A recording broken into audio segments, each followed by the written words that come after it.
Hello guys, this is your friend and we are back with a new fanfic. Which is What If Naruto Fell in Love with Tayuya and Forced to Marry Her Part 1. And if you enjoy this fanfic then please press the like button and subscribe to my channel for more fanfic like this. And now let's start the fanfic. She'd been sitting in this bed for an hour now. Idly, she wondered when he would come back. He just went to talk to the doctor, after all. Setting her book aside she looked out of the window. It was getting dark outside, she felt it was time for lunch.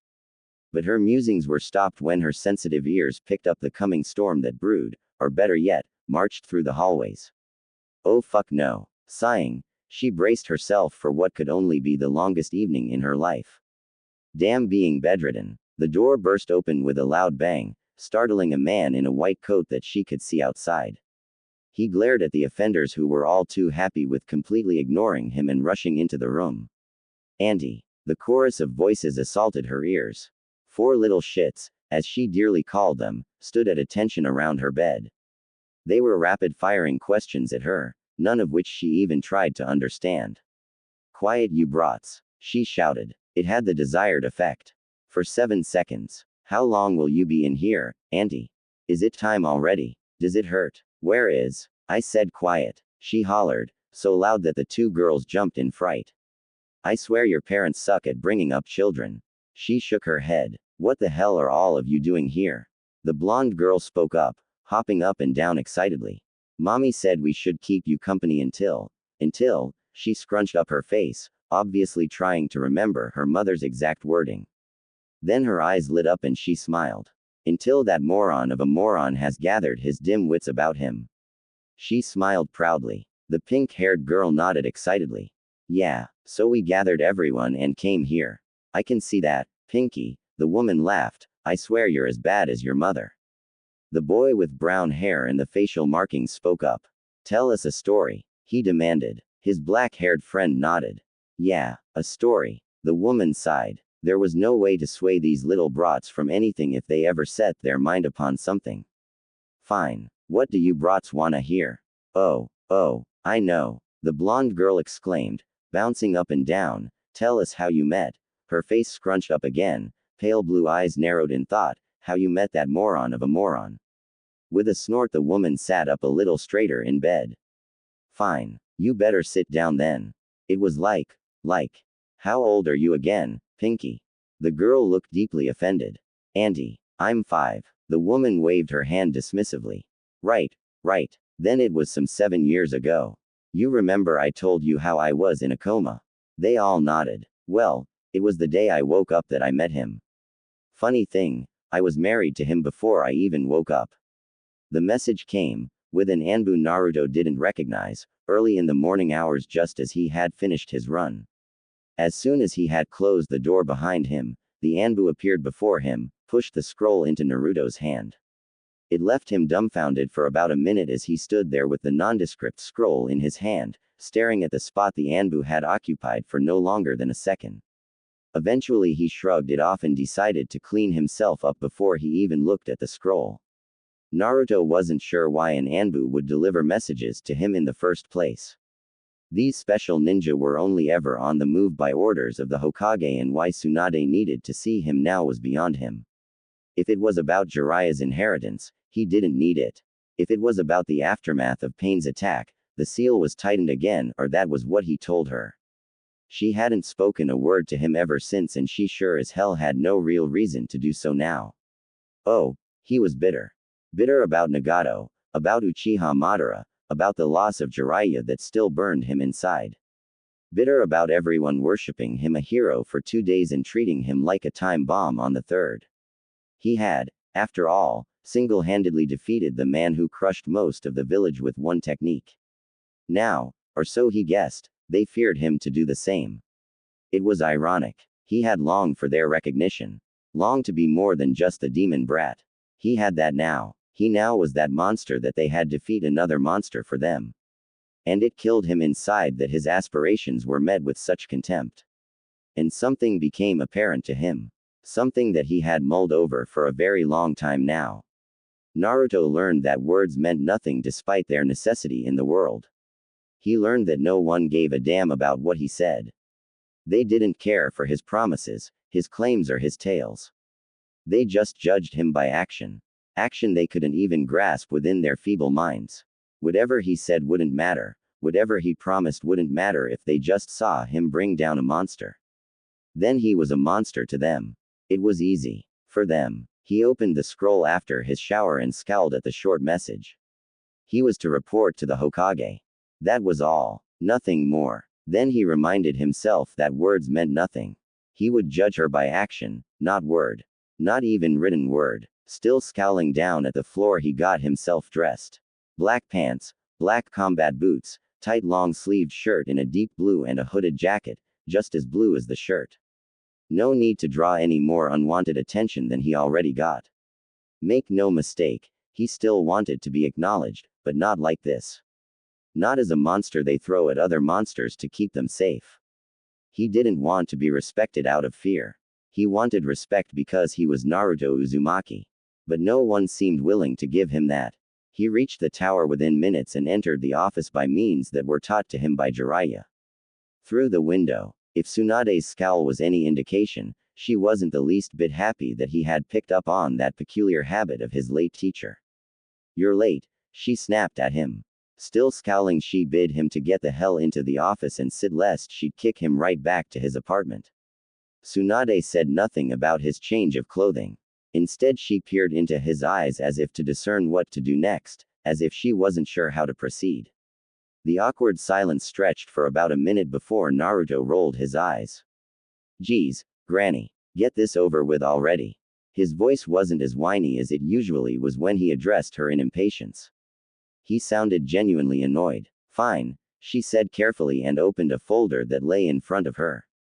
"We have a problem." Naruto said nothing, waiting for her to continue. His words wouldn't change anything about it, so he chose not to waste them. "With the village's recent destruction," she continued, "other villages have set their sights on us. Not all of them allies and some far from it. Relations with Iowa had always been brittle, to say the least. We have been severely weakened and we can't let anyone take advantage of that. Not to mention the threat of Madara." Naruto frowned. What did any of that have to do with him? We need a show of strength, of power. We need to show our allies and enemies alike that we are still strong. Tsunade sighed and stood up, turning to look outside over the still vastly ruined-in village. "And that's where you come in. Your clan, to be precise." "My clan." Tsunade whirled around faster than any calm person should need to. The question had been too cool, too harsh for Naruto. But it was still him sitting there. But his eyes were hard, fists clenched and his face carefully and unsuccessfully kept of any anger. "Yes," she finally said, nearly choking on the word, "the Uzumaki were. I know who the Uzumaki are, Tsunade. I just don't understand what a dead clan could do for you." She swallowed. What was this aura he had? Then you know that they were widely feared in all of the elemental nations. She didn't bother asking how he even knew about them. She didn't want to know. She had bigger things to worry about. "We need that image to protect Konoha." Naruto scowled, something he did terribly often nowadays. "But they are extinct. My mother was the last of them." Tsunade nodded, a sour expression settled in her face. "Exactly. She was your mother. You are an Uzumaki." Things started to rotate in Naruto's head and the picture it produced was not one he was quite so fond of. If he was the last Uzumaki, that meant that Tsunade wanted him involved in the return of the clan. Now how does a clan return? Children, of course. His children would be Uzumaki by default. They wanted him to restart the clan. "No, no," he said instantly. "You won't turn me into a stud horse. I refuse. What the hell is wrong with you to even think that in the first place?" Was she seriously considering this? Tsunade sighed. "Naruto, I wasn't about to have you knock up a whole lot of women." Naruto visibly deflated, the relief washed over him. Thank God Tsunade hadn't lost it yet. "Good," he sighed. "It's just one." Naruto nearly fell out of his chair. "What the hell did I just tell you, Granny? I'm not going to do this," he shouted at her, rising from his chair so fast that it toppled over backwards. The resounding crack of wood on the stone floor echoed like a bell through the office as Tsunade remained stoic. "Naruto," she began with a grave tone, "this is not for you to decide. What? You are a shinobi. One of my shinobi, to be precise. I am your cage, so you do as I order you. She stood up, her face more serious than Naruto had ever seen it.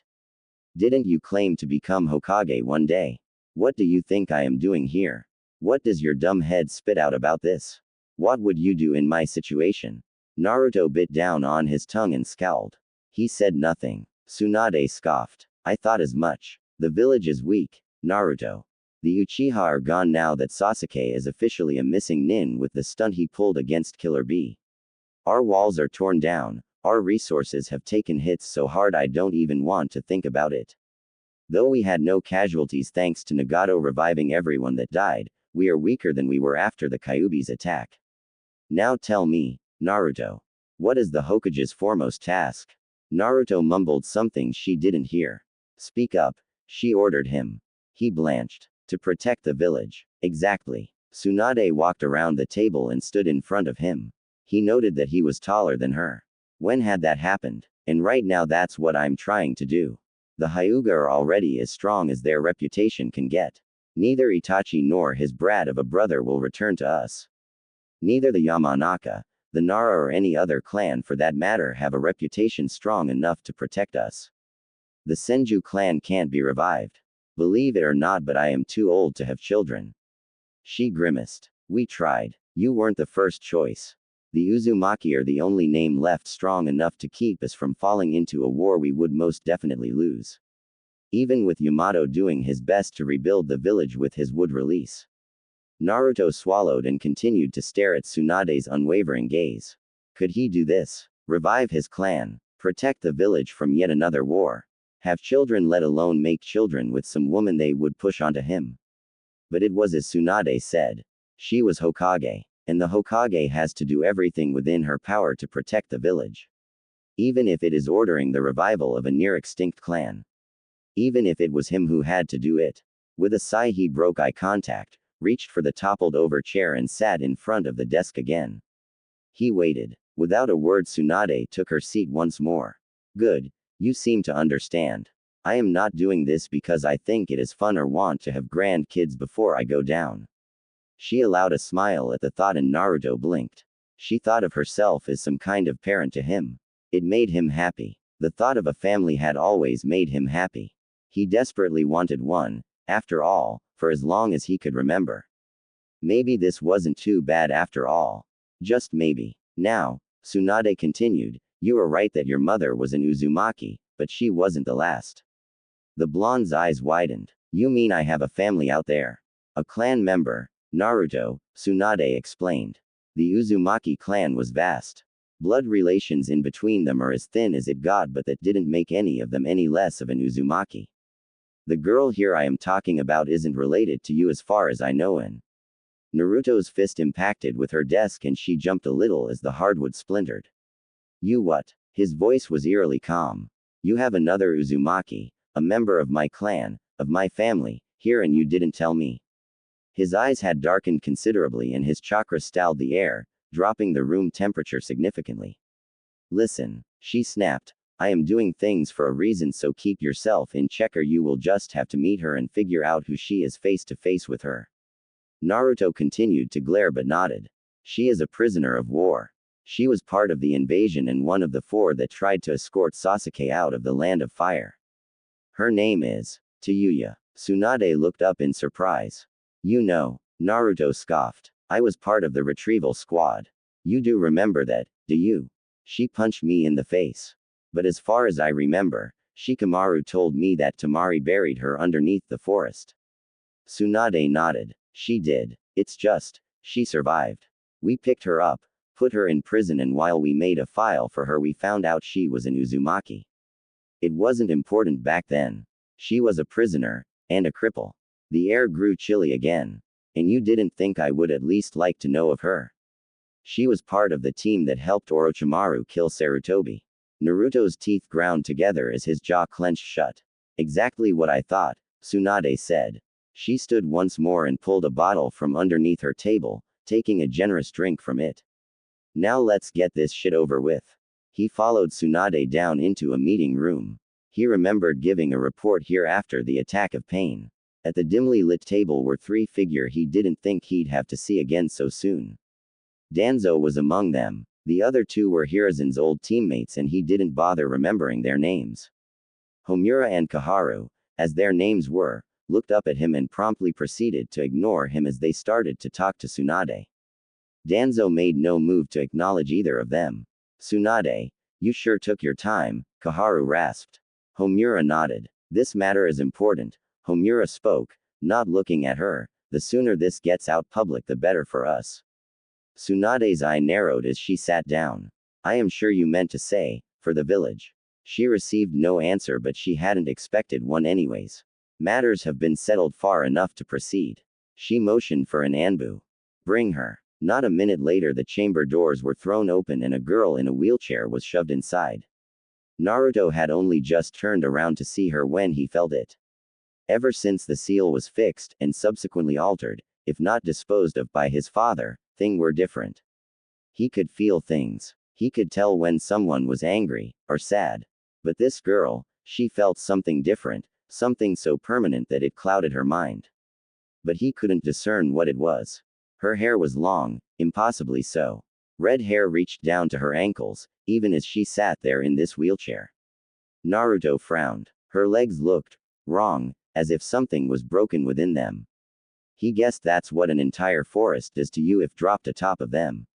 She was clad in the standard gray prison uniform, baggy and surprisingly clean. Her skin seemed to be still damp and slightly irritated. They must have scrubbed her down hard to get her clean. His jaw set but he said nothing. Her eyes were a deep violet, if not amethyst. A beautiful color, visible even in the dim light, but they were dull, clouded by the permanent feeling he got of her. The more she was shoved into the light, the more she saw how tired she looked. The bags under her eyes had nearly reached Gaara's level and her stature slouched harder than he had after he found out Jiraiya had died. Was this really someone responsible for the old man's death? Good, Danzo said, speaking up for the first time, we can begin. They shoved her into the space besides Naruto and he thought the urge to growl. Why was she in such a bad shape? He knew that prisoners were usually treated with a bare minimum of respect and all that but they weren't abused. She was one of the Sound Four, the personal guard of Orochimaru. She had upheld the barrier that prevented anyone from aiding the third Hokage in his fight. She was responsible for his death. But Naruto had grown over the years, even though people wouldn't ever say the same about him. To them, he was just dumb old Naruto, the guy they throw at every threat too big for them to handle. But with all he had been put through, he had grown wiser, grown patient, grown to understand. And he understood. He understood that ninja took orders from their superior and executed them to the best of their ability. But that made nothing easier. Danzo and Tsunade had started discussing something but Naruto didn't listen. He tried to figure out those feeling that was constantly rolling of her. It felt familiar. It's dread, human. Dread and agony. She's in pain. He didn't flinch when the Kyuubi's voice rumbled through his head. How could she be in pain? He asked back instead. Why would I tell you? Naruto had no answer to that. After all, the fox was still pissed that his escape attempt failed. Naruto tuned out the others and looked at Tayuya's dead and clouded eyes instead. They were arguing about him only taking one woman. Inwardly, he scoffed. He hadn't even really taken her yet and the thought of forcefully taking her made him sick. She was a former subordinate of Orochimaru. That meant, aside from the fact that she was most likely from the Sound Village, she was also bearing a curse mark and had endured severe experimentation. If he remembered correctly, she had used a flute and sound-induced genjutsu to fight. Including that, she also summoned monstrosities to fight for her. Naruto knew that the prisoners weren't caused any pain. If she had been tortured for information, it had been a long time ago. Naruto remembered how Sasuke received his curse mark. It caused him unbelievable pain. Was that going on here? Was her curse mark inducing her with so much pain for such a long time that her mind dulled down? The Kyuubi's grumbling laugh resounded in his head. You are far more observant than I ever gave you credit for, human. You are correct. Her curse mark is trying to kill her.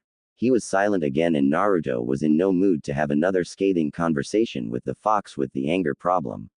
What did you just? Wincing, Naruto closed of the connection lest his head exploded. He returned his attention to Tayuya. Leaning forward slightly, he couldn't see the curse mark, but there was a patch of skin just above her shoulder that appeared inflamed. Was that it? So he and her will sign the contract. Within 2 years we expect results, Tsunade. Kaharu's raspy voice brought him back to reality as an opened scroll slid in front of him. He blinked and tried to skim through it. It appeared to be a simple contract that stated that he, as clan head of the Uzumaki, would marry Tayuya and take her as his first wife. He frowned at that. They would reside in Konoha and represent the Uzumaki as such. Even their place of residence was written down here. Sign just besides the Uzumaki symbol, Danzo instructed. Naruto looked up to see that he wasn't even looking at him. This was it. Could he enter this marriage for the sake of the village? His stomach turned sideways. Was this his life now? Married to a woman that appeared to be mentally shut down because of her curse mark. Now question was, what would happen if he refused? What would they do then? Force him to do something. Kill the girl off. Breed her. Or even him. He ground his teeth. Whatever he did, marrying her was the better choice for the both of them. The mere thought of her, of anyone, being used in such a way made him unbelievably angry. But could he live with her? With this girl who helped kill the old man? He shook his head. She had her orders. She did what she was told to do. Just as he always had. But, with gritted teeth he signed with a flourish. The Anbu that had led Tayuya into the room slid the scroll over to the girl. As Naruto expected, she didn't respond. Sign it, girl, Danzo snapped, but she didn't even blink. Obviously annoyed, he motioned for the Anbu to do something. The guard stepped forward and pressed the pen into her hand, but she didn't respond and the writing tool dropped from her fingers. Again the Anbu grabbed her hand and moved it. Then Naruto heard her whimper and the feelings she radiated doubled. She was in even more pain than before. Naruto's hand gripped the Anbu's forearm like a vice.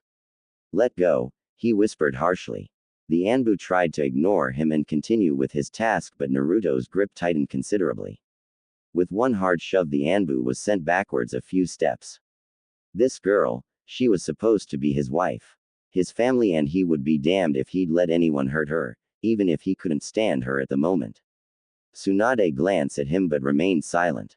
Naruto stood up and gently took her hand, careful not to cause her any more pain than she was already in. He guided her hand to the designated space and leaned over her shoulder. He whispered into her ear. I don't know if you can hear me, but if you want to get out of here, I need you to sign your name here. Her hand twitched and the pen jerked over the paper. It left behind an unreadable mess, but it was enough. The scroll was snatched out from under her hands as soon as the pen left the paper. Good, Homura spoke as he put the scroll away, that makes it official. The wedding will be held in 3 months at the Hokage Tower. Get her presentable by then. With that the elders stood and left the room faster than their age should allow. Tsunade sighed and rubbed her temples. She looked at Naruto, who stared at Tayuya with a calculating look in his eyes. She's in pain, he said, has been for a long time. The curse mark is trying to drive her insane, to kill her, but her mind shut down a long time ago. Tsunade nodded. I know, but I can't do anything about it. This seal is beyond me, keeping us from healing her correctly. Naruto frowned. You knew she was in constant agony and basically psychologically out cold and still let them force her into this. She can't even speak. That did not matter to them, Tsunade said sadly. As long as she can have children, she might as well be in a coma. How did you even let it come to this? Don't answer. I know that it is necessary, somehow. That doesn't mean I like it though. Naruto sighed and looked over to where Tayuya sat. Well, for now I will see about getting her better. I can't leave her like this, no matter what she did. Using the body flicker to get her into his apartment was easy. It also seemed to increase her pain only a little. Naruto had not the faintest idea how he could possibly remove the seal from her neck. He wasn't a seal master, and while Orochimaru wasn't either, he was still better than Naruto, who had begun looked into sealing only a month prior. Frowning as he carefully sat Tayuya down on his couch, he tried to recall what exactly the cursed seal did. It took him about 12 minutes of diving through his memories until he stumbled upon one of his more recent ones. He was sitting at the edge of the nature toad oil pond, Meditating is requested and trying to gather nature chakra inside his body, though the oil applied to his skin. Naruto could feel it, the influx of it, the expanding of his own chakra within him to accommodate the nature chakra. He tried to lessen the flow, but he slipped. He could feel his hand change as the chakra overran his cells, but a sharp slap of a wooden stick snapped him awake. The nature chakra left his body and he exhaled. Ah, shit, he groused, this is not getting any easier. A green toad with a black cloak and a tuft of gray hair complete with an equally gray beard hit him once more with the wooden stick. Don't ya go curzin' round now. It chided and jumped down from the stone statue of a toad he had resided on. Boy, ya gotta get a hang of it. We ain't not doing this like ya snake-faced turd out there. Naruto frowned. What do you mean, Pa? Are you talking about Orochimaru? The elder toad nodded. Sure boy. The old snake uses da mean thing of a seal da infuse his pawns with good ol' nature chakra. 'Cause their body ain't trained to handle that, the brats transform, but in a contained way. Can't say da. It makes em strong as the usual way, but makes em strong anyways. Nature chakra. So the seal infused the body with nature chakra. If that was the case, then he should be able to sense it, control it even. Naruto plopped down in front of Tayuya in a meditative stance on the floor. Within minutes he had gathered enough to allow him through inspection of Tayuya's chakra. And indeed, as soon as Naruto expanded his senses to feel her chakra, he nearly recoiled at the vast amount of it that streamed through her. So much nature chakra would have him be a stone in seconds. So the pain comes from the seal fighting the transformation, there's no other way. The fox suddenly scoffed in his head. You sure put a lot of effort into aiding her. Did she not help kill the third? Did she not lead Sasuke out of the village? Naruto chose to ignore him. It was better this way. He could help her, so he would. She was his family now. It was the right thing to do. Hopefully. Is it? The fox questioned. What will you do if she comes to hate you? Konoha held her a prisoner for years. Do you really think she'd accept you? That is all just wishful thinking. You are desperate for a family. You always were. I can tell that you are happier with this than you would ever admit. But know this. She will leave you, hate you like all the others do. Shut up. He growled back. He didn't need that damn fox to mess with his mind. He set about getting a grasp on the chakra in her systems. It was a bit different from his own, but he should be able to absorb it. He took a deep breath and prepared to take it all in. He needed to absorb hers at the same rate as he expelled it. He took her hands and began pulling the chakra. It sounded easier than it was. The pain was excruciating. The nature chakra that came from the seal was like acid in his veins and burned the tenketsu in his back where he expelled it again. It became nearly impossible to contain the balance in his own system. He could feel his body rapidly degenerating before restoring again. He coughed. The taste of blood filled his mouth, but he didn't let up. He was nearly there. The influx of nature chakra in her body was nearly gone. With a final gasp of effort, it was over.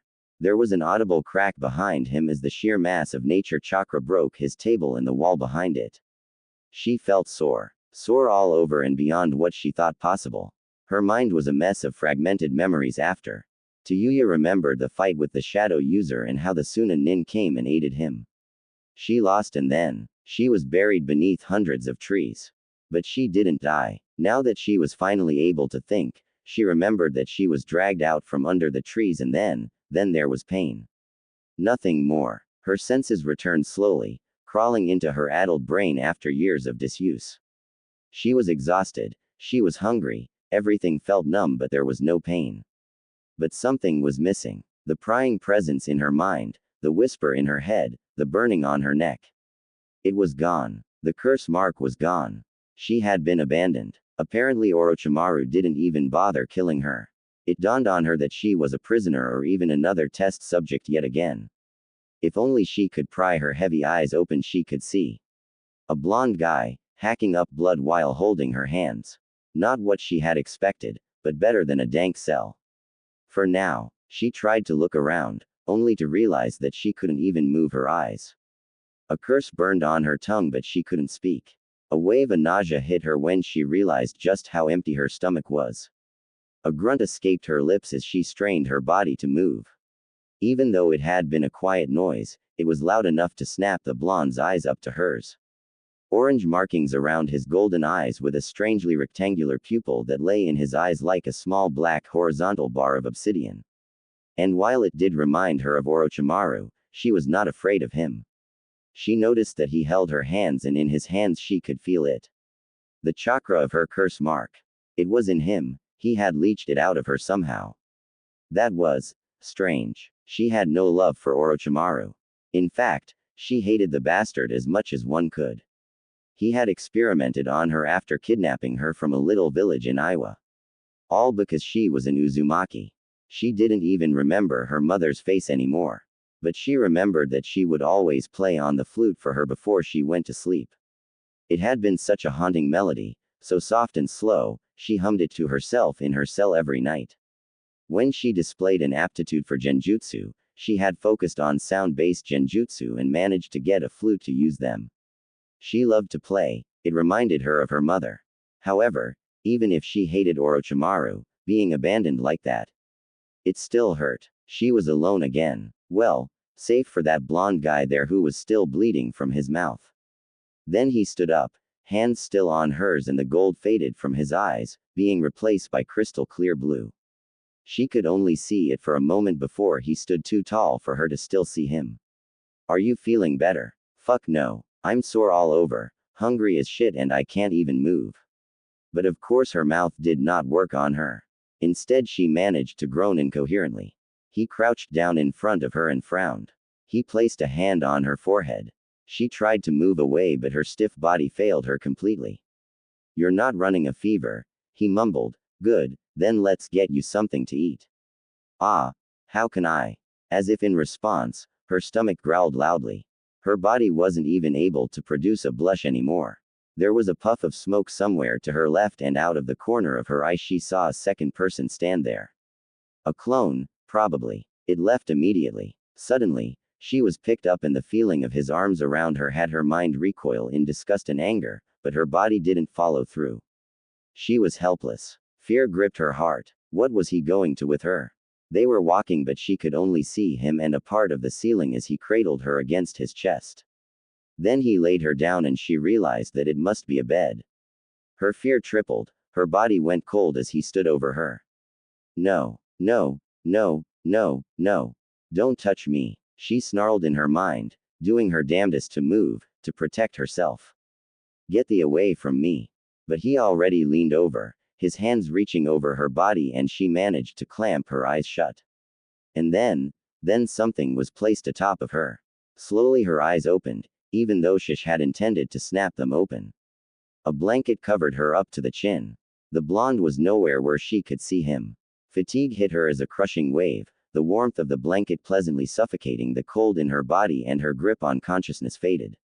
Naruto closed the door when he saw her eyes close and her face relax. With a sigh, he slid down to the floor, leaning against the closed door. What the hell was he doing? He had nearly killed himself for her, and they hadn't even exchanged 2 words yet. He shook his head. Stupid hero complex. It's the red hair, I tell you. Naruto's eye twitched, but he decided to ignore the fox for now. As if her red hair, her beautiful, wonderful, soft red hair.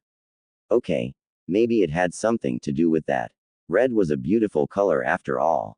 But nothing beat orange. Aside from her hair. His eye twitched once more. Shut up, he shouted at his feet. With a sigh, he stood up. If she was going to live here now, she would need some clothing. No way he'd let his family wear a prison jumpsuit. You do realize that you once wore the same in orange, right? I hate you so much. You mean Uncle Kurama was teasing him? She snorted. The fuzzball did nothing but tease him. I do have to thank him for that later. Tayuya woke when someone opened the window at her side. She was still tired and sore, but she felt by far better than yesterday. Good even. She cracked her eyes open only the tiniest bit and saw the blonde guy hang out a blanket. He then turned to something that stood at her bedside just outside of her field of vision. When a cold feeling invaded her veins in her arm, her head jerked to the side and she saw that she was connected to an IV. The blonde didn't notice her movement and turned away. How long will she need these infusions? He asked someone she couldn't see. A woman answered. Until she has absorbed enough nutrients to rebuild herself. I still can't believe you took the seal of her. Enko will come hounding you for that when she returns. Quote. He laughed tiredly. I expected as much. Has Shizune found some suitable clothing? Tayuya could hear the smirk in the woman's voice. You beat down pain on your own but are afraid of buying undergarments for a woman. Shut up, Granny. The woman laughed. Anyways, with the cursed seal gone, she'll recover quickly. Her legs are as good as new as well. Her throat should be fine by tomorrow, maybe even tonight already. She is an Uzumaki after all. Thank you, Granny. Naruto, I swear if you don't stop calling me that I'll use my position as Hokage to put you on D ranks for the rest of your life. Maybe even worse. There was no laugh in the blonde's voice when he responded. Worse than this. You had me marry a stranger for the sake of the village. He gestured to her and she nearly stopped breathing. You had me marry her, a girl that aided killing the old man. How much worse could it get? Married. What the actual flying? Tayuya refused to be talked about as if she wasn't there and forced her body to move, to make them notice her. They wouldn't kill her. They had already gone great lengths to ensure that she recovered. Naruto noticed the ruffling of sheets behind him and was at her side immediately. The woman walked into her field of vision and she stared. Was that Tsunade? You can't speak, I suppose? The blonde asked. Tayuya growled in annoyance. Figured as much. Then let me explain what happened. Or better yet, he turned to Tsunade. I let her explain, because we are in this mess because of her anyways. Tsunade grumbled something under her breath but came and took Naruto's place at her side. So, how am I going to explain this? Okay. You are aware that you were taken into custody, yes? Just blink twice for yes and once for no. Tayuya rolled her eyes but blinked twice. Tsunade nodded. That has been some 5 years ago. While you were in prison, the cursed seal on your neck tried to drive you insane, kill you off, but before that happened your mind shut down, putting you in a coma and effectively halting the seal in its attempt to kill you. And since Naruto here somehow took the seal off you, your mind returned. But your body is in a bad state. Tayuya rolled her eyes. You don't say, bitch. You don't fucking say. Because you barely moved, your muscles atrophied severely, your vocal cords are brittle from disuse and you are malnourished all over because they couldn't get you to eat, Tsunade continued. She sighed and glanced at Naruto, who was currently outside of Tayuya's field of vision. While you were incarcerated, our village was attacked and nearly destroyed entirely. In the wake of our weakness, we are faced with the threat of war. To stop that from happening, we needed to show power. That power being, the Uzumaki. I don't like where this is going. Did they say I'm married? Oh fuck. Tayuya's mind was reeling. Did they plan on breeding her? Shit. She couldn't even bite her own tongue. Had they already impregnated her? These bastards. Tsunade knew not of Tayuya's inner panic attack so continued to speak. You have been released from your incarceration yesterday and were formally married to the last male Uzumaki. In an official ceremony a few months from now you will be required to display the return of the Uzumaki clan to Konoha. Tsunade sighed and stepped back. She glared at Naruto. Happy. The blonde scoffed. Happy. Far from it. And neither is she. Can't you see it in her eyes? She must think you already had her raped or something. For which I will murder you if that is true, by the way. Choice or not, she is an Uzumaki, a part of my family. And even if she is my wife only on paper, I will do whatever it takes to keep my family safe. He glanced at Tayuya, who was looking intensely at him. He met her gaze evenly, not looking away. There was no real warmth in his eyes, but they weren't outright cold. Still, Tayuya's mind had enough for the day and shut down. As her eyes rolled into the back of her head, he sighed. This was going to take a long time. The next week was straining. For both Naruto and Tayuya. Tayuya struggled to regain her body's functionality. It was by far harder than she had even imagined it, even if it went even faster than Tsunade had predicted. Naruto, on the other hand, was struggling with himself. He didn't know if he should kill her or try his best to help her. Her regained ability to talk, read, curse, made it even harder. She refused his help with every breath she took.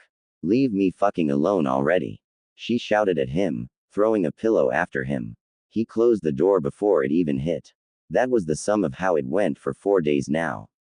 As soon as she could open her mouth again, she cursed him, the village and every other human being that had her brought in this situation. On the last part, Naruto felt like agreeing. Family, huh, he mumbled to himself and went out to work, get some missions done.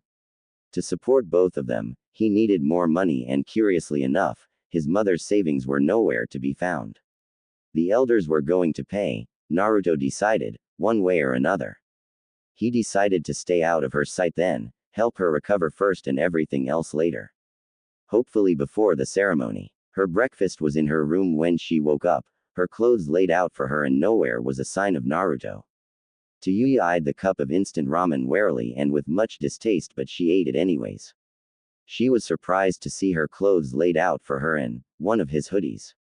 A deep blue one. Shrugging, she only put on the hoodie, it was far too big anyways, and tried to stand up. Of course, she failed. Her legs were too damn weak. And so were her arms, too weak to hold her on the handlebar, she couldn't even do physical therapy. Her life was a goddamn mess, a considerably less painful mess than before, but not better to her in the slightest. She was trapped with this blonde bastard in a village that held her captive for 4 damn years, none of which she could even remember. Tayuya snarled as she pushed herself forcefully onto her feet. They gave in an instant. She crumpled onto the floor in a heap and made no move to get up. She just lay there, and cried. It was one of the hardest things I ever did, learning to walk again. The black-haired boy nodded. Dad said that there is barely anything more taxing. Not even losing his arm was as hard on him. The woman nodded. Yeah, I remember that, but I will come to that later anyways. Besides, your father does know that we can regrow his damn arm, right? What? She ignored the chorus and continued her story. Anyways, it wasn't getting easier. It seemed to her that the blonde one had just abandoned her as well. She hadn't even seen him the past week. All she did was trying desperately to walk, eat and then fall asleep, either on the bed or on the floor. Crying and cursing in both cases. Fuck. She screamed at the top of her lungs as her legs gave away once more and she fell. Why? She screamed at the carpet. Why is this happening to me? Tears streamed down her cheeks as she tried to crawl back to the bed, but she wasn't strong enough. Her body failed her and she cried quietly there on the floor. But then, the door opened. Tayuya didn't move, pretending to be passed out. She was lifted from the hard ground far more gently than she had expected and placed in the bed again. The blankets were pulled over her and the steps began to retreat again. Before the door shut, however, she heard a quiet, "I'm sorry." The day after, it was Naruto who woke her. He told her that he would need to leave the village for a day or two for a mission. She steadfastly ignored him, even as he placed the meal in front of her. She was surprised to see that it wasn't instant ramen. Tayuya looked up to him and saw that his eyes were bloodshot. He looked paler than she remembered and he had dark rings under his eyes. She fought down a biting remark and said nothing. He left without a word. Tayuya was surprised when not Naruto, but some brown-haired girl opened her room's door the next morning. What happened to shithead? She asked, ignoring the woman's introduction and greeting. She scowled. He left for a mission yesterday evening. Tayuya dimly remembered him saying something like that. The redhead snorted. The bastards goes ahead and marries me and then has the gall to just fucking up and leave me here. It was sarcasm to some degree, but Shizune, as the woman introduced herself, did not seem to think it funny. Her scowl deepened. It's not like he has a choice. Your treatment is expensive and since they forced the clan onto him he has to fund everything himself. The smirk slipped from Tayuya's face. He takes 12 missions a day. 12. And all the money goes into your medication. I doubt he even eats anymore. Tayuya snarled at the woman. I didn't ask for this. She shouted at the woman. I didn't ask him to do this. I didn't ask any of you to heal me. Oh, we wouldn't. We wouldn't give a damn. As it is, the elders don't need you fully functioning. The fact that you can bear children is all that counts, but Naruto insists upon the fact that you are his family while you damn well don't act like it. With an annoyed shout, the woman slammed the tablet down on the small desk beside the bed and stormed out of the room. Tayuya didn't eat that day. She just remained in bed and stared out of the window. Naruto returned 2 days later. He was tired, beaten up but successful. Stupid A-rank missions. Why did these always turn S-rank on him? When he pushed into his apartment, he was prepared to simply fall onto the couch and sleep. Only that it was occupied. Tayuya was asleep on the couch. On the table in front of it were 2 meals. Honestly, they didn't appear edible. He wondered how she made it into the kitchen anyways. He knew her legs didn't work, so she probably crawled around all day, if the front of her white shirt was any indication. Why didn't she use the wheelchair? He sat down and watched her sleep with a thoughtful expression. Maybe she was actually willing to accept her situation. After all, she had apparently made food for him. And that warmed his heart far more than it should have. With a short sigh, he downed the contents of the plate farthest away from her sleeping form, guessing it was intended for him. He smiled, despite the fact that it tasted terrible. Too much salt. He remained sitting on the floor besides the couch and watched her sleep. Eventually he too fell asleep to the sound of her rhythmic breathing. A strange feeling against his cheek woke him the next morning. It was warm and soft as it drifted over his whisker marks. His left eye opened a tad to see Tayuya, studying his face with a thoughtful expression. She didn't even notice him being awake. Not until he slowly grasped her hand and moved it away as he sat up, bright red in the face. It took a second before Tayuya even fully realized that he had just sat up, and she drew her hand back so fast she hit herself in the chest. Her ears turned scarlet and melded into her hair, but her expression was defiant, as if daring him to say anything. Naruto swallowed and stood up. He picked up his empty plate. Tayuya's eyes widened as she saw it. It was awful, he said as he walked towards the kitchen. He halted in the doorway. But, thank you. A smile he couldn't see hushed over Tayuya's lips before she scowled fiercely. Fuck you, she shouted after him. He laughed aloud, for the first time in what felt like ages. You want to do what? Naruto asked again, for the third time. Tayuya rolled her eyes. I want to sell my information on Orochimaru to the village. Are you really too dumb to listen? Naruto scowled as he helped her settle down on a chair in the kitchen. I just don't see why you want to do this. If you declare that you even have information, they'll drag you back to T&I faster than I can react. And then Danzo will try to get his hands on you. Shoving his arms away from her person, she scowled and looked away. Money is money, right? Could always use it. Naruto walked around the kitchen table and sat down opposite of her. There's no need for you to get your mind messed with. Money is no problem. It damn well is. Tayuya snapped back. I won't have you work yourself into the ground for my crippled ass, you maggot. Indeed, Tayuya was not happy being weak. Her being cared for, it made it only all the more obvious to her. She needed to do something, anything to help herself. Being helpless was not something she liked to be. Being helpless had hurt her before. Naruto sat back in his chair and sighed. Technically, you are my wife, so caring for you is only natural, he said with a shrug. He didn't know if he really meant that, but it was nice coming home to someone, not an empty and cold apartment. Even if the one he came home to was cursing worse than any sailor out there. Still, Tayuya scowled. Fuck you, there was no real bite in it. Then her eyes leapt up to his. But that also make you my husband, doesn't it? She exclaimed, somewhat triumphantly, so I have to care for you as well. So let me fucking do this. Naruto blinked, and blinked once more for good measure. Then he blushed. Tayuya reflected his expression to AT as she realized what she had just said.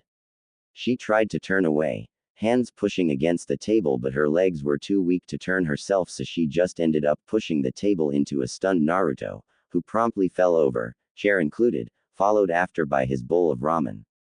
The moment was broken and Tayuya started laughing. Tears came to her eyes as she damn near fell of the chair herself. Naruto pushed himself up, the bowl along with its contents atop his head and a frown on his face as a noodle clung to the bridge of his nose. He scowled at her, the noodle slipping completely of his nose before he, too, broke down laughing. Still laughing, he pulled himself up and pushed the table back to where it belonged. Tayuya was wheezing, her laughter ringing loud and clear through the kitchen.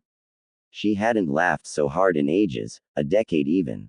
Eventually, she laid down against the tabletop, breathing hard, the occasional laugh still escaping her.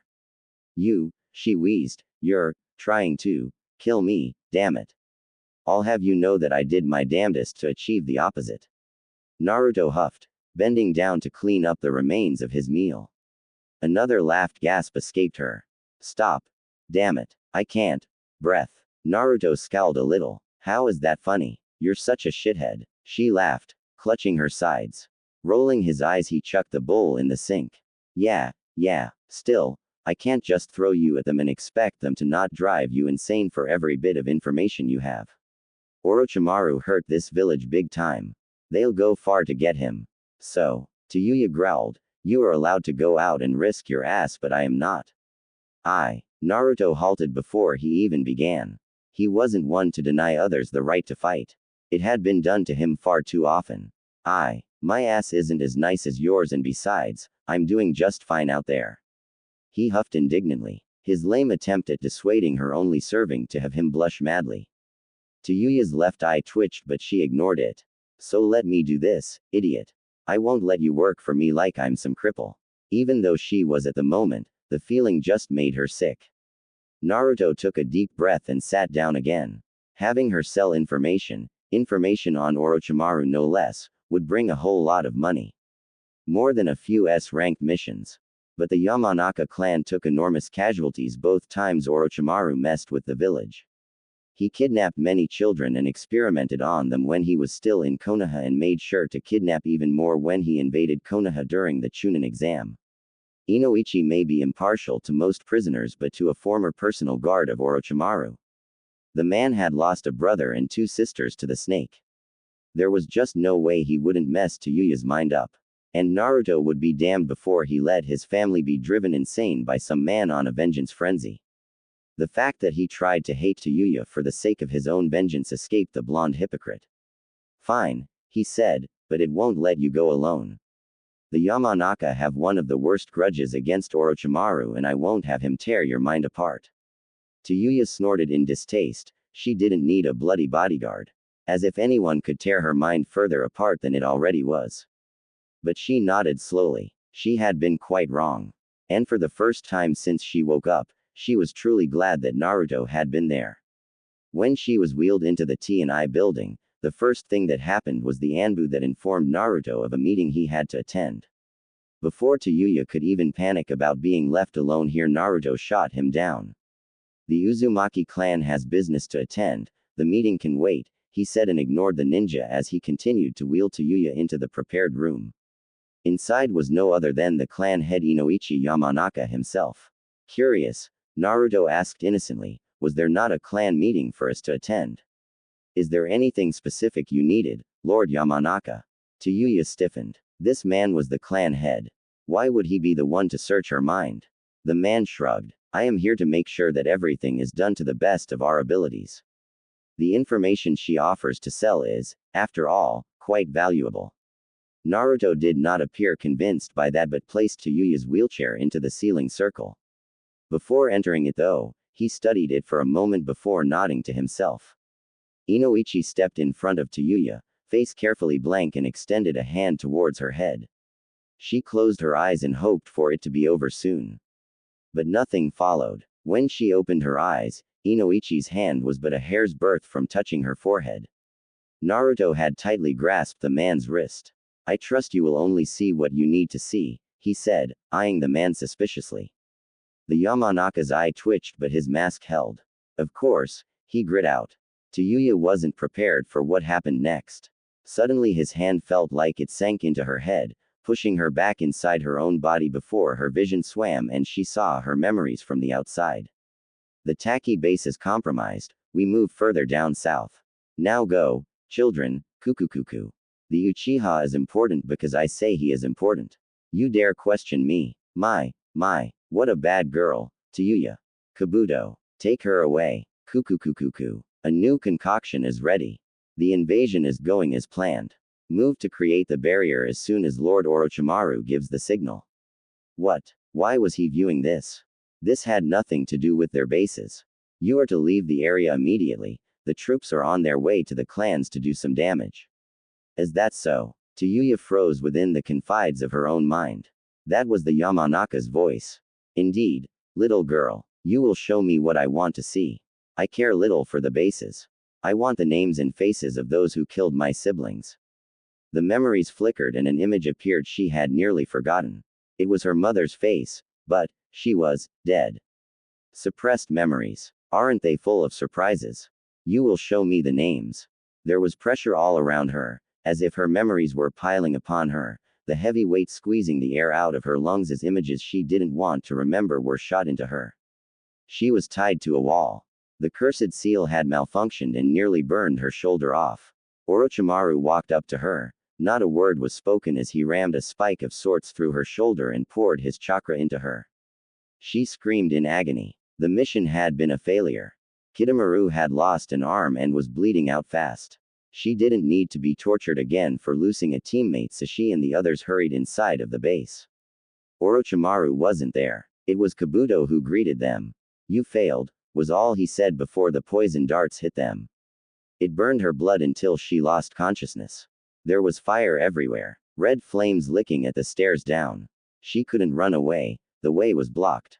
Arms pulled her back into a warm embrace. Her mother hummed into her ear and said, "All will be all right, baby girl. And tomorrow we will get you your own flute, okay?" Just as she tired around to smile at her mother despite the fear, the fire and the smoke, she saw the snake tear her mother's throat apart. She fell backwards into her room. Blood gurgled from her throat as the man with the yellow eyes stepped over the corpse like she was a lump of rags. He sneered. "There you are, little Uzumaki. Come with me. Cuckoo. She was flung into a room. The seal didn't even stop burning yet. The pain was too much. Everything was too much. Mother hadn't wanted this. She wanted her mother. She wanted her back. The door opened and Orochimaru stepped inside. There was a syringe in his hand as he smiled evilly down at her writhing form. He opened his mouth and it stopped. The images vanished and she could breathe again. Her eyes stung with tears and she blinked to clear her vision so she could get away. Before her stood Naruto, his back towards her. His chakra was all around her, filling out the room as he stood between her and Inoichi. "You are finished," he snapped.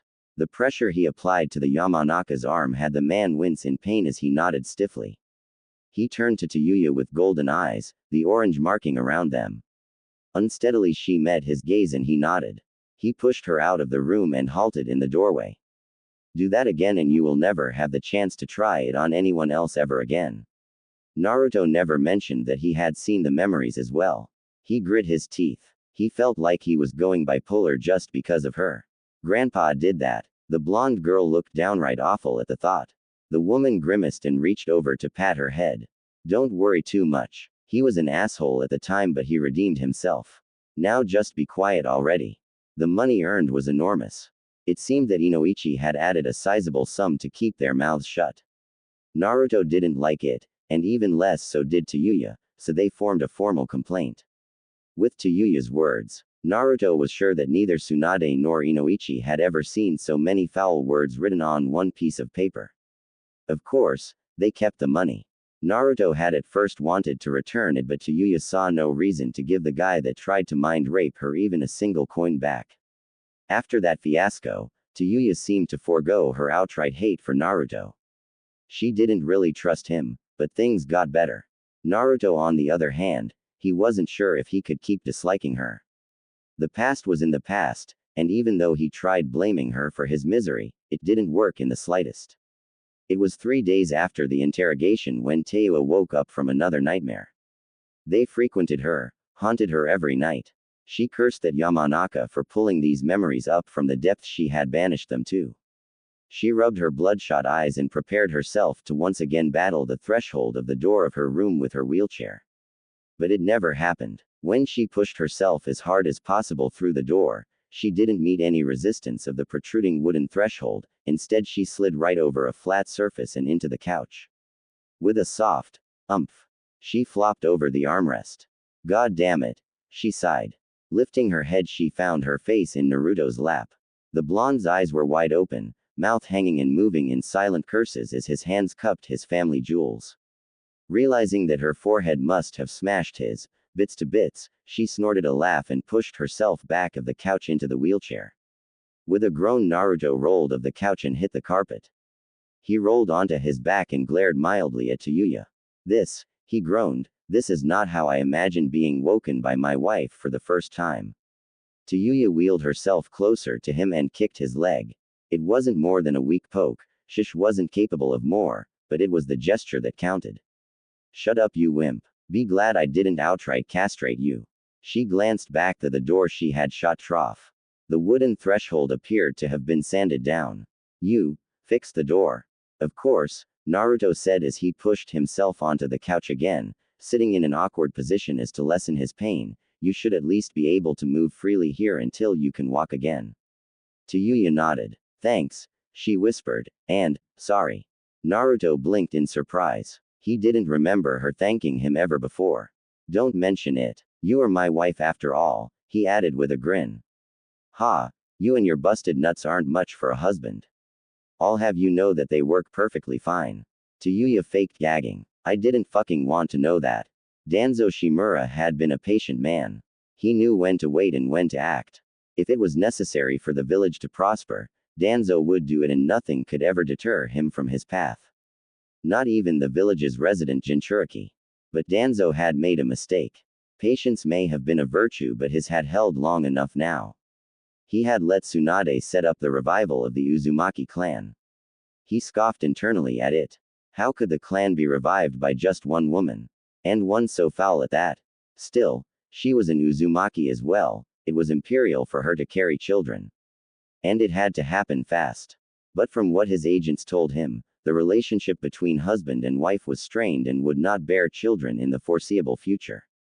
This woman would change the Jinchuriki. That could not be allowed. Tayuya awoke with a strangled gasp, cold sweat on every inch of her shaking body as she cursed violently.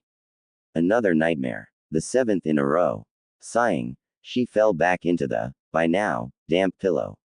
She didn't have enough strength left to be disgusted anymore. She was tired, so eternally tired, but sleep refused to come to her without those rotten nightmares. Tayuya swallowed and noticed how raw her throat felt. Cursing under her breath, she sat up. Outside the sun was already rising again. She hadn't slept a wink yet. Shaking her head, she decided that she needed something to drink for her parched throat. Still, it came as a surprise when she saw the glass of cool water rest at her bedside. Tayuya frowned. She didn't remember it being there when she went to bed yesterday. She didn't remember it being there when she woke up the last time, which was barely an hour ago. The door opening startled her. She had focused solely on the glass. Naruto walked inside, seemingly set on not acknowledging her awakened state. In his hands was a steaming kettle and a cup. He set it down on her nightstand and took the glass. Standing there at her bedside, he seemed conflicted about something, his brow knitted tightly together. Finally his eyes met hers. It's herbal tea, he said carefully, helps with the nightmares. He didn't wait for any kind of response before turning around on the spot, fully intending to leave the room as soon as possible. But his sleeve was caught and his arm jerked back. He froze in place. Tayuya's voice was hoarse, the words like nails in her throat. Why are you doing this? Naruto didn't move. He swallowed audibly and stepped back a little so her hold on his sleeve was no longer pulling him back. He opened his mouth, but no words came forth. He tried again but nothing. Shaking his head, he downed the glass of water in his hand in one go and spun around so fast that Tayuya nearly jumped in surprise. His expression was uncertain, confused.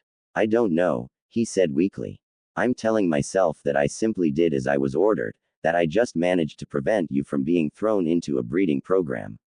That I did what I had to. He carefully sat down on the bedside, looking out of the window. You know, I am really trying to hate you. Trying really hard. He looked at her, smiling weakly. But I can't. I try to hold you responsible for the old man's death, for Sasuke's betrayal, but I can't. You are just like me, caught up in this grand scheme of bullshit. Things that are beyond us laid our paths. Some bastards toyed with us, lied to us, and now we are here. Married for fuck's sake. Tayuya gave his arm a light push. He looked at her questioningly. Her smile was even weaker than his. You don't. She grimaced. She had never been one for many words. Shaking her head, she gazed into his eyes, something aggressive settling in. Fuck. I'm not good at this.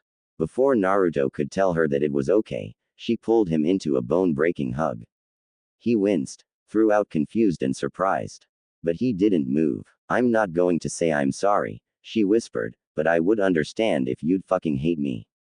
I did a lot of shit in my life, never because I enjoyed it. I did what I had to survive. Maybe I'd not do all of that fucking shit again, I'm not proud of it, but. She pulled back a little and looked into his tired eyes. But I'm not ashamed either. So hate me if you must, I won't fault you, shithead. His head fell forwards with a tired sigh, leaning against her forehead. I told you, tayuya, he whispered, meeting her eyes again, I can't hate you for that. Then what else will you do? She asked quietly. His smile was a little stronger than before. You are my wife, you know. Maybe I could try loving you instead. She expected the squeals this time and had enough time to cover her ears. The brown-haired boy wasn't as lucky. His rapt attention was broken and he fell of the bedside with a yelp. She grinned down at him. We both knew that was gonna happen. The boy just scoffed, an incredibly adorable action for a 4-year-old. Now, she said to all of them, if you wanna hear what happened when we woke up, you better be quiet. She woke up to comforting warmth around her. No nightmare woke her. No one entered her room to drag her off to training or another experiment. She wasn't woken by her instincts, she didn't feel endangered. She felt safe. A feeling she hadn't had in over a decade. And exactly that set her on edge. She wasn't safe. She never was. Safe wasn't right. Safe was something she didn't get to feel. But sleep clung heavily to her, the warmth pleasantly suffocating her fears. Still, she pried her eyes open and came to face the wall. That in itself was already strange. Never would she allow herself to sleep without securing the entrance to her sleeping place. Then she noticed the strangest thing that had happened to her yet. There was a pair of arms wrapped around her waist. Tayuya wasn't dumb. She was a shinobi after all, and even if she was cuddly warm, completely confused and just about to fall asleep again, she knew whose arms were wrapped around her. So the only question left to answer was, why? That was not as easily answered. She didn't remember falling asleep like that, or did she? The warmth made her head fuzzy. Why was this so comfortable? Didn't that guy hate her or something? Stupid bipolar fuck. Tayuya squirmed a little and tried to turn around. She managed to lay on her back, but his arms still had her trapped. Tilting her head sideways, she looked at his face. Naruto looked surprisingly peaceful when asleep. It had been the same when he had fallen asleep on the coffee table. There was no frown, no stress visible. He didn't look as haggard as he had before. Maybe this was his first fully slept through night, just like hers, in a long time. She couldn't find herself to get angry. Not after what he had told her last night. He said he could try to love her. It made her smile, even now. A stupid smile, so wide it hurt her face, not used to the motion. How could he say that? How could he just decide to not hate her, even love her? Tayuya owed him a lot. She didn't want to imagine what would have happened to her if that Danzo guy would have gotten his hands on her. She blinked when he nuzzled his face into her hair. Maybe having it cut wasn't necessary after all. She shook her head mentally. Could he even do that? Was that even allowed? To just try and love her? Hell, could she even do the same? Now, aside from the fact that his admittedly handsome face was not an inch from hers, he wasn't that bad of a guy. He was compassionate, honest, hard-working, and so caring. Caring for her, whom he hadn't even known, who had just been pushed onto him. He had helped her without expecting anything. He was patient beyond what she had ever imagined possible. He was a good cook. He was funny. No one had ever made her laugh so hard before, or made her laugh in general. He protected her, and even though it bugged her that there was the need to do that at all, it was a wonderful feeling. Her husband was an amazing guy. In retrospect, aside from her being a cripple, this was the best thing to ever happen to her. She smiled. She just couldn't help it. It wasn't like her to feel that giddy. Looking over his short blonde hair, she spotted the tea kettle on her nightstand. She dimly remembered him placing it there when she cried into his shoulder. Embarrassment washed over her and her ears burned as red as her hair. What was wrong with her? Since when did she cry? let alone in the presence of another. She had cried because she felt alone, cried because she felt hopeless, hurt and wounded. She felt weak, but he assured her he'd help her be strong. She felt alone and he told her he'd be there. There was pain and he promised to stand through to with her. What was wrong with this guy? Her heart fluttered uncontrollably when she thought about it. Never had anyone ever been so nice to her. So good. The concept in itself felt foreign. On what grounds could he make these promises? She couldn't think of a single reason why he wouldn't just get rid of her. Of course Naruto had been awake from the moment she stirred in his arms. How she even ended up there. In essence, she passed out crying against him, clinging to his shirt. He just couldn't leave her then, not when she truly needed him. Not that he could have left if he wanted to. Her grip on his shirt was vice-like. She squirmed in his arms and turned onto her back. He tried his hardest to remain undetected, yet he awaited the punch or shove to come. But she didn't. He could feel her breath against his lips and her eyes on him. Why wasn't she pushing him away? Then her hand came to rest on his cheek and he couldn't help but open his eyes. Violet eyes stared back at him, her expression bordering serene as her hand drifted slowly up his temple and into his hair. She had no sneer on her lips, no frown marred her face, no pain in her features. She was beautiful, gorgeous. How had he missed that before? Her lips parted slightly. Your hair, she whispered, it's changing color. Is it? He found himself asking, just as breathless as she had. Her nod was small as her fingers scrapped along his scalp. It's getting darker. Is orange by now, she murmured as he tired not to give in to her touch. It sent tingles down his spine all the way to his toes. He decided he had to ask. Ask the question she must have had as well. What are we going to do? A smile tugged on her lips. I have no fucking clue. He smiled as well. Yeah, neither have I. Fucking sucks. Her smile widened as he cursed. I'm already rubbing off on you. His shrug was small, not to disturb their position. Could be a clan thing. Tayuya laughed. You better fucking bet it is. So, he began, what are we going to do about this? He could see her ears redden. Fuck off, she asked uncertainly. It was so very much unlike her, it was downright unsettling. Naruto frowned and pulled back. Her hand stayed at his cheek until he was out of reach, dropping away painfully slow. Her eyes were glued to his until she blinked a few times and looked at her hand. She blushed. Breakfast, he suggested. She just nodded and pulled her hand back, hugging it to her chest and turning to the wall again. Naruto stared at her back. He wasn't sure what to think, what he was allowed to think. He walked out of the door when he heard a quiet, thank you, and knew it was okay. Is that why you are here now, Auntie? Because you slept with him. Her eyebrows rose high. Kid, you are 4, right? What did your dumb ass of a father tell you about that?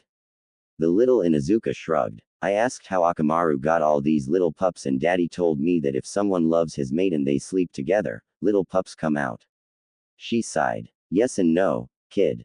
You have to ask your mother about it. Not your stupid father. Anyways, the summon from Tsunade was not any more personal than the last one. So Naruto decided to appear through the window as he had before.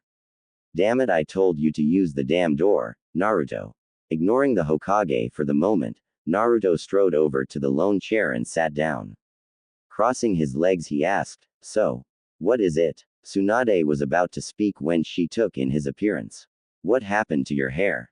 She asked. He shrugged. Tayuya thinks it's my Uzumaki blood. Closer proximity to another Uzumaki triggers it. Or something like that. Closer proximity. Naruto shrugged again, though Tsunade could see the tips of his ears redden. Shaking her head, Tsunade motioned to the Anbu at the door. It swung open a few seconds later and a girl stepped in. Naruto didn't need an introduction to see that she was an Uzumaki. Shoulder-length red hair and violet eyes. She was a bit taller than Tayuya, an inch maybe, and by far more petite. He swallowed, his ears becoming even more red. Gods, why did he have to sleep in the same bed with her? Why was she so nice to hold? He mentally shook of these thoughts. Then he smiled. He smiled because his family had just extended even more. He stood as the girl walked closer to the Hokage, looking as nervous as they got. Karen, Tsunade said kindly. Thank you for waiting. The girl bowed hastily. It was my pleasure. Tsunade smiled. Ease up, Karen. No need to be this formal. We are all family here. Though I am quite a bit farther away from you too. Karen's eyes, which Naruto noted had a slight pink tone to them, snapped up to meet his cerulean ones. The intensity of her gaze surprised him. He offered a weak hi before she launched herself at him. He was about to pry her of himself when he noticed that she was crying. He looked helplessly over at Tsunade. The woman shrugged, much to Naruto's aggravation. It wasn't cool using his attitude against him. Hey, he said eventually after some gentle petting of her head. It's all right now. He had no idea what had been wrong to begin with, but he guessed a little assurance couldn't hurt. She jumped back, obviously embarrassed. I'm sorry, she offered meekly, trying to dry her tears with her sleeves. It's just, I never thought I would meet another Uzumaki again. He smiled. Yeah, I know what you mean. My mother told me that there were very little left, if any at all. Tsunade listened intently. How the hell could he have talked to his mother? For all intents and purposes, the woman had been dead ever since Naruto had been born. She would need to inquire about that. Anyways, Tsunade said and stood up. Since Karen arrived with a lot of scrolls from the Uzumaki clan, it had been decided to finance the construction of a clan compound in the outskirts of the village. Yamato agreed to help, and it should be done before the wedding. Wedding? Karen asked, turning pale. I don't want to. She looked at Naruto. Nothing against you, but I have no intentions of marrying the next best Uzumaki. He laughed. Didn't she just say she didn't imagine ever finding another Uzumaki? No need to worry. He turned to Tsunade with a slight frown. Is there? No, there isn't. Tsunade sighed and sat back down again. For now, Karen and her cousin will come to live in the same apartment complex as you, Naruto. Make sure to introduce Tayuya to them. Cousin? Naruto asked, turning to Karen. She nodded. Her name is Sari. First cousin of mine. She's also somewhat a librarian of sorts. Karen smiled sadly. She's mute. Her windpipe had been crushed by one of Orochimaru's lackeys when they came for us. Her healing ability isn't as strong, so her vocal cords never fully recovered. Naruto nodded sadly. I see. Then his smile brightened. But she is part of the family all the same. I look forward to meeting her. He then stuck his hand out to her. I'm Naruto, by the way. She smiled and shook his hand. Karen. Tayuya was waiting for Naruto to return. She found herself in need to talk to him. She wanted to get out of here, even if she had to be pushed around in her wheelchair. Being indoors all the time was driving her crazy. And without Naruto here, it was boring. He was fun to be around, and he took her coarse language in a stride, even picking it up to some degree.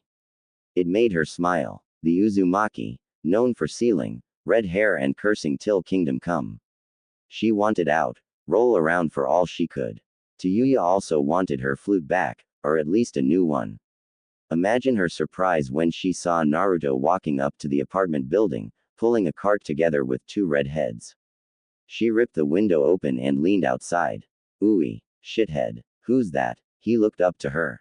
Waving, he shouted back to her.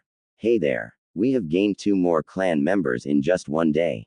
You married another. And 2 at the same time. She exclaimed, scowling something fierce. She didn't think he'd be that type of guy. Asshole. Didn't he already have her? What? No. He shouted back up, waving his hands frantically in denial. I didn't. I swear. Tsunade made sure that they can't force me to marry another woman. Tayuya nodded to herself. Good. Then she promptly turned bright red. Where did the jealousy come from? She shook herself out of it. Then come get your ass up here, shithead. Naruto sighed as she slammed the window shut. Karen and Sari walked up to his side. The mute girl held up a piece of paper. It read, Mad Wife. And Naruto snorted. You could say that. We were kind of forced into this, but. A smile tugged at his lips. We're getting along. Karen smiled. She seems energetic. Naruto laughed. That's one way of putting it. The window overhead was thrown open again. I heard that, idiot. Now move it. Yes, ma'am. He mock saluted and began pushing the cart again. Fuck you. Tayuya shouted back, her ears tinged red. Sari held a piece of paper out to Karen, who took it. It read, "If they were forced into this, then whoever did it was a damn good matchmaker." Karen smiled. "So it seems," she told the girl. Sari was shorter than Karen, shorter than even Tayuya. Her red hair was short and straight, her bangs shadowing her deep violet eyes. She wore a gray traveling tunic, just like Karen, and a red choker that hid the scars left on her throat. Sari's skin was incredibly fair, her red lips a stark contrast in her face. Karen's had a more natural color and her skin wasn't as pale. One could see that they were family. They had the same nose and the ears were distinctively similar. But Tayuya looked different, showing the wide spread of the Uzumaki clan. Where Tayuya's nose and cheekbones were distinct and sharp, Karen and Sari shared softer features and a kinder, less sharp eye form than Tayuya. Pushing the cart behind the building and parking it underneath the stars that lead up to the first floor, the three Uzumaki made their way to the apartment Naruto and Tayuya lived in. Karen's and Sari's was just the neighboring one. He led them inside and was nearly run over by Tayuya in her wheelchair. "Took you long enough. Come on, let's get the fuck out of here." She glared at Naruto who was sticking to the wall besides her on all fours, using chakra. "Let's fucking go." She grinned when she saw the other two's amused expression. "I'm Tayuya," she told them. "And as it stands, I'm a cripple and that idiot's wife. Now come one." Naruto was calmly pushing Tayuya through the streets of Konoha, pointing out buildings and the occasional memory of a D-rank mission to her and the two newest Uzumaki. Tsunade had arranged for furniture to be moved into the apartment building and until that was over, they had nothing better to do than go shopping. The markets of Konoha were bustling with people and merchants, even in the late afternoon hours. Naruto didn't expect anything out of the ordinary to happen. The rebuilt market was mostly hastily set up stands from foreign merchants. The locals were still recovering and most funds were put into regaining the village's infrastructure and medical institutions. Food and water supply were up there in the priority list before the local economy was kick-started again. It would take some time but the village was on a good way. But just as he noticed Tayuya staring intensely at a vendor to their left, someone called out to him. "Oi, Naruto." Naruto groaned as he heard Kiba's voice. How was he going to explain these three? Was he even allowed to tell anyone about the clan? Or that he was married? Then again, did it even matter? He sighed and turned around. Kiba, Shino and Hinata were walking towards them. He could also spot Ino and Sakura bickering about something behind Team 8. Naruto was relieved to see that Shikamaru wasn't there. He could have identified Tayuya as a former sound ninja. "Hey guys," he said with a wide smile, "how's the reconstruction effort going?" Kiba waved him off as his eyes drifted over his companions. Good, ya know," he said as his eyes zeroed in on Tayuya. "But what's way more important? Who are those babes?" Tayuya had yet to take her eyes off a sleek black flute she could see in one of the displays but being called, "babe," had her eyebrow twitch violently. "Now listen here." Tayuya stopped short as her words seemed to come from Naruto's mouth. "This," Naruto said with a voice so hard it could crush feeble spirits, as he put a hand on Tayuya's shoulder, "is Tayuya. And like Karen and Sari here," he motioned to the girls, "she's an Uzumaki." His semi-friendly attitude dropped and he outright glared at Kiba. "Besides, she's married." Tayuya's mouth shut with a loud clack of her teeth as her ears began to redden and she tried to sink into her chair. Why the hell would he simply proclaim that? Stupid. Sweet. Shithead. Kiba raised his hands defensively in front of him, sweating bullets as he took a step back. "Whoa. Alright, backing off, dude." Ever the gossip queen, Ino appeared from behind Kiba. "Uzumaki. Is she, like, your sister or something?" she asked. "Or all of them? They don't look like you at all. What happened to your hair by the way? Who's the husband? Did you get taller by any chance?" As Ino continued to rumble off questions that would not find any answer soon, Sakura stepped forward and shoved Ino's head. "Shut it, piggy." Then she looked expectantly at Naruto. The by now deep orange-haired boy sighed. "No, they aren't my sisters. They are fellow Uzumaki. From the Uzumaki clan." He tried to think of something to tell them real quick. I've known Tayuya for a while and Karen and Sari arrived today." He purposefully left out the question about the husband. Why the hell did he bring it up anyways? "And yeah, I've been made clan head, since I'm the only remaining male Uzumaki." Kiba nodded along, then he suddenly grimaced. Oh shit, dude. They aren't going to pull the CRA on you, are they? Naruto quickly shook his head. No, no, I got out of that without them getting to breed me. They did try though. Stupid elders. Shino pushed his shades up. You have been really lucky then. Why? Because right now, Konoha can use every bit of power we can get. Tayuya's blood returned from her ears and she noticed the Hyuga girl sigh in relief. She narrowed her eyes. What did that bitch have to be relieved about? As Naruto got drawn into a conversation, Tayuya noticed that he seemed uncomfortable. Her eyes swayed from him and over his friends. She frowned. If one could call those cowering in fear, friends. Tayuya knew fear. She could see it in all of them, practically smell it in the air. She glanced around and found that everyone looked upon Naruto with awe and fear. Aside from the children, they were afraid of him. All of them. Kiba stood too far away from him, his posture too diminutive for an Inuzuka. Shino was as tense as it got, and the Hyuga girl, well, she might have been a nutcase. Sakura and Ino walked up to her, but she noticed that they placed her between them and Naruto.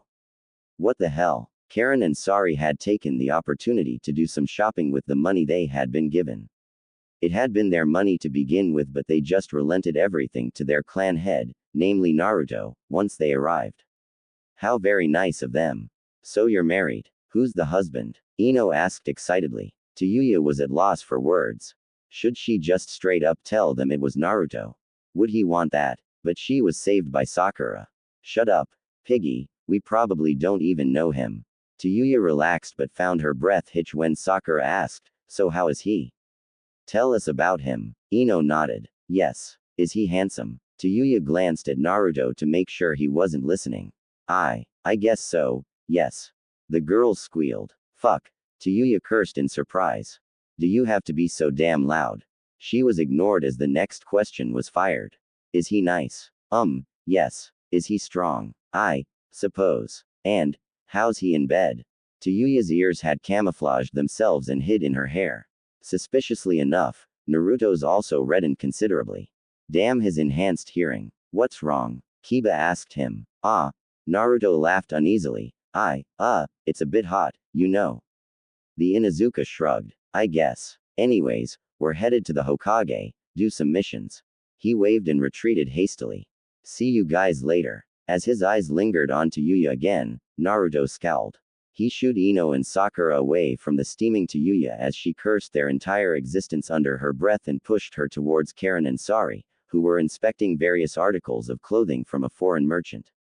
When no one was looking at him, he made a single clone that hanged immediately and sent it off. Ya found something? He heard Tayuya ask the two Uzumaki girls.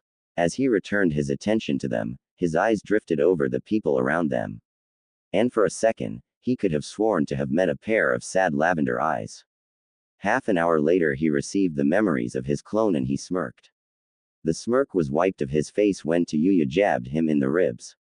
She glared up at him when he suddenly stopped in the middle of the street. Something up, shithead? She asked, none too little bite in her voice.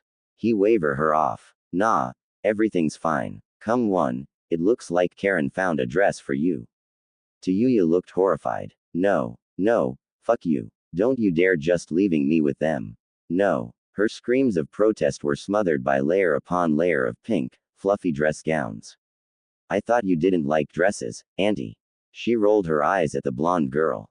And I still don't. But, the pink-haired girl spoke up in protest, a pout on her face. I saw you and Auntie Karen in that dress shop with all these white robes.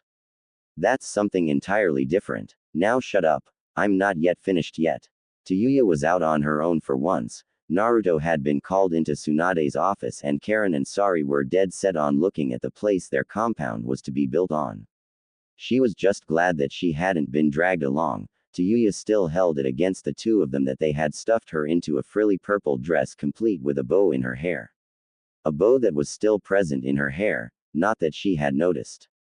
Naruto had wanted to say something but she threw her shoe in his face so he remained silent instead.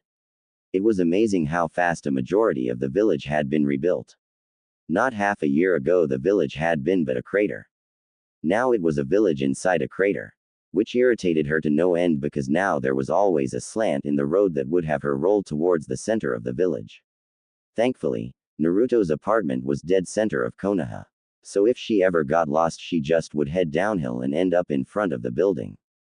Because the roads got steeper the further she got from the center, Tayuya stayed relatively close by as she rolled herself through the busy streets, watching the construction workers and merchants argue, hissing at children that nearly ran her over, and lastly, and most unfortunately, meeting Sakura and Ino as she passed what she assumed to be the hospital.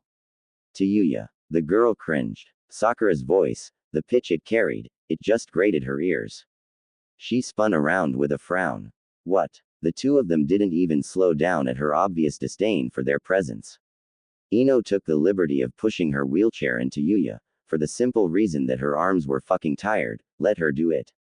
We wondered, the girl suddenly said after some silence, what's the deal with you and Naruto? Sakura, walking ahead of turned around. Yeah, like, what's your deal? Tayuya scowled. What's it to you? Shrugging, Ino pushed her into what appeared to be a park. He seemed smitten with you. Shame you're married, huh? Tayuya snorted. Fuck no. The guy's a shithead, nothing more. They came to halt underneath a tree that had been planted there recently. That's so. Sakura wondered. I say he likes you. Well, fucking shame. I hate him, Tayuya hissed, tough her ears burned red. Ouch. Ino remarked. That's harsh. Tayuya grit her teeth. Stupid bitches. If I weren't in this fucking wheelchair, I wouldn't even be around him. Now let me the fuck go. Forcefully propelling herself forward, Tayuya rolled away from them, headed to wherever. She needed to think about this idiot whose name alone had her heartbeat faster. Naruto, as it was, stood still atop the tree she had rested under. He had intended to pick her up after his meeting had finished. He didn't move, his eyes following her red hair in the crowd until her lost sight of her. He looked down at his hand, looking at his palm, each finger he inspected individually. Clenching it into a fist, he looked up at the sky. If he was a means to an end to her, so be it. It seemed that his hands couldn't hold onto the things he cared about. And he hated it. He vanished without a trace, determined to forget about her hurtful words. He had ignored them all his life. So why did hers hurt so much more? Happy birthday. Tayuya just blinked up at Naruto, mouth still agape and eyes wide. What? She asked, for the third time. Naruto rolled his eyes. You heard me, happy birthday. He held the small box out for her yet again. It was warped in bright orange paper, so orange that it seemed to gleam in the morning light. But my damn birthday's in February. She finally snapped back, scowling at him. And who told you that? Naruto asked. Orochi. Ah fuck. Tayuya sacked a little, but Naruto was quick to continue and press the box into her lap. So, since today you can get out of that wheelchair of yours, we are marking a new beginning in your life, if not the beginning. Meaning that today, the 9th of October, could be as good as your birthday. She stared at the box. And you got me a present. Not to mention that it was the first real present she got since the days she spent with her mother. Tayuya remembered telling Naruto that she didn't remember ever celebrating her birthday with her mother. That didn't mean they never did, just that she forgot. As far as Tayuya was aware, the 15th of February had been the day that Orochimaru had abducted her.